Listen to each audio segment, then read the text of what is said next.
ఇక ఏపీ అసెంబ్లీలో ఆసక్తికర సన్నివేశం సరదా వ్యాఖ్యలకు సంబంధించిన బ్రేకింగ్ ఇది. డిప్యూటీ స్పీకర్కి ఎవరి స్థాయిలో వాళ్ళు సలహాలు సూచనలు ఇచ్చారు.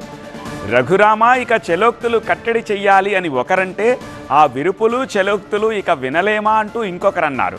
ప్రాసలు ప్రయోగాలు కంట్రోల్ చేయక తప్పదని ఇంకొకరు సలహా ఇస్తే, అందరూ అలాగే అంటారు, మీరు మారద్దు సార్ అంటూ ఇంకొకరన్నారు. డిప్యూటీ స్పీకర్ రఘురామకృష్ణరాజును కూర్చోబెట్టాక ఆయన రాజకీయ ప్రస్థానంపై మాట్లాడారు నేతలంతా. కానీ చివరికి సూచనలు సలహాలతోటి ముగించారు. ఎవరేమన్నారో ఒకసారి చూద్దాం. మీ సాహసాన్ని గురించి ధైర్యాల గురించి రాజీ పడాల్సిన అవసరం లేదు. అదే సమయంలో మళ్ళీ కోరుతున్నా, ఆ కుర్చీ ఔన్నత్యాన్ని పెంచే విధంగా, సభని ముందుకు తీసుకుపోయే విధంగా మీరు అన్ని విధాలుగా ప్రవర్తించాల్సిందిగా ప్రయత్నం చేయాల్సిందిగా కోరుకుంటూ, భగవంతుడు ఆ శక్తిని మీకు ఇవ్వాలని మనస్ఫూర్తిగా ఆకాంక్షిస్తూ, మీ ద్వారా భవిష్యత్తులో కూడా ఈ రాష్ట్రానికి అనేక మంచి కార్యక్రమాలు జరగాలని మనస్ఫూర్తిగా ఆకాంక్షిస్తూ మీ దగ్గర సెలవు తీసుకుంటున్నాను. Thank you. Me sense of humour మటుకు 80% కోల్పోకండి.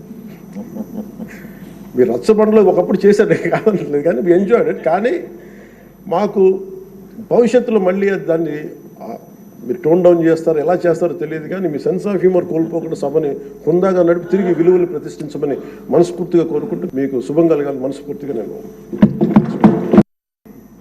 డిప్యూటీ స్పీకర్గా మీకు కొంత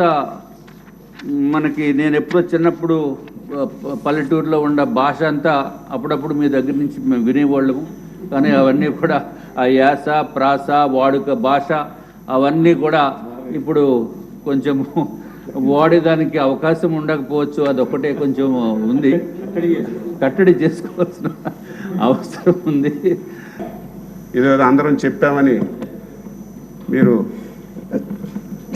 మూతికి ప్లాస్టర్ వేసుకుంటే ఇప్పటికే ఇది సప్పగా ఉంది సభ, ప్రతిపక్షం లేక.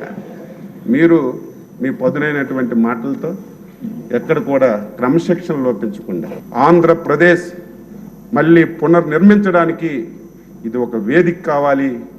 దాని గురించి సభాపతిగా అయ్యన్న పాత్రుడు గారు, ఉపసభాపతిగా మీరు ఆ పాత్ర పోషిస్తారని మనస్ఫూర్తిగా విశ్వసిస్తూ మీకు మరొకసారి హృదయపూర్వకంగా అభినందనలు తెలియజేస్తూ సెలవు తీసుకుంటున్నాను.